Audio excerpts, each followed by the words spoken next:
I want to talk about the 5 or maybe 6 steps to making a good apology, an effective apology. Good apologizing, here's to that. Hi, I'm Angel. Thanks for stopping by my channel. I aspire to inspire you and I to always be reaching for our greatest, most playful self. And I had to make an apology just the other day. And I think step number 1 is realizing when an apology is appropriate. I think a lot of people frivolously say, I'm sorry, and that's not a real apology, and it kind of cheapens the whole effect. And then some people are like adamantly against saying sorry, and I think that's foolish too. It can really ruin relationships. It can, more than that, it can really help relationships grow and progress when people who interact start realizing when an apology is necessary or appropriate, and then making a good one, because mistakes happen. We're humans. We aren't always on our best behavior.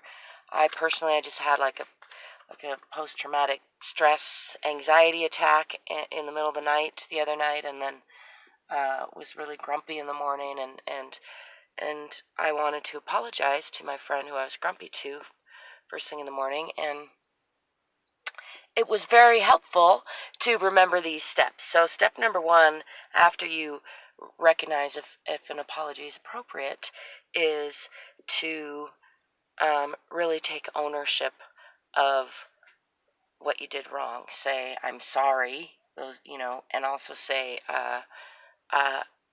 recognize what harm was done by that. Like, I realized that I hurt you, or something, whatever the harm is that was done, acknowledge that. Don't just say, I'm sorry, and kind of leave it open. Own what you did. And as a side note, and I've thought about making this its own step, don't justify what you did. Don't bring up any other things in the relationship that might be in your head as far as a reason for why you acted childishly, as I did.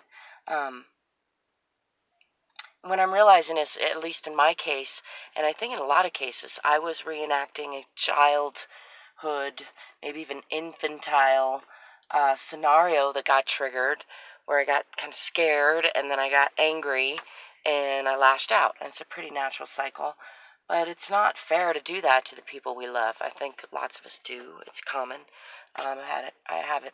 People do it to me frequently, but I aspire to keep learning and to do better and better, and that's a thing I don't like to do. So it feels good to have a tool, which is a good apology, to try to grow from that instead of having that just do damage. So step 1 is to apologize. Step 2 is to acknowledge the damage that you did. And the apology is like to take ownership of what you did. Step 2, take ownership of the effect that it had on the person that you're apologizing to. Step 3 is to, if you can, make it right. Make restitution if you can.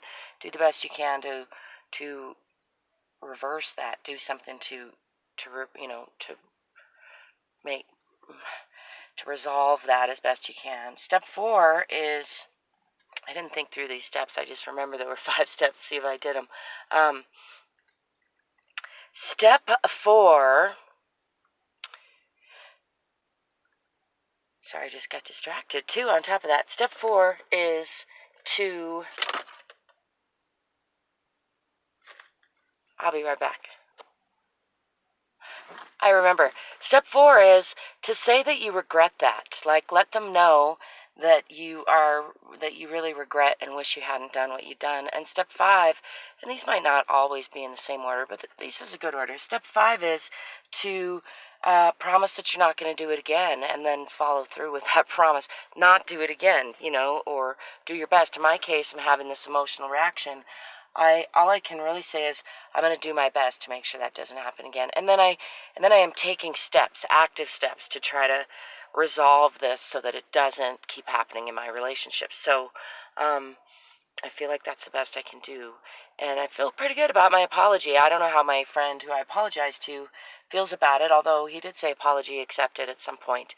And that's the other thing, is then I let it go. I try to stay positive about it. I didn't harp on it. I didn't say, please forgive me, or you must forgive me, or I hope you forgive me even, which I was tempted to do, to be honest. And I didn't give any explanation for why my behavior was out of line, because that's something, for my side of the behavior, I acknowledged why it was out of line from his perspective, because it was really bad timing. To me, why that happened to me, why I reacted that way, we can talk about that a different time, but that's not appropriate to bring to an apology. And I think I'm just getting that. I'm 47. I know that's silly, but I think I've made a lot of pretty effed up apologies over the years and not really done the best I could do. And not that that was the best I could do, but I feel like it was an improvement after, lo and behold, studying something that other people have learned. So I hope that helps you. That's why I'm sharing it. I really want to help create a world where we all can communicate more effectively and more peacefully. And on that note, I will ask you to give me a thumbs up and share this video with somebody if you think it will help.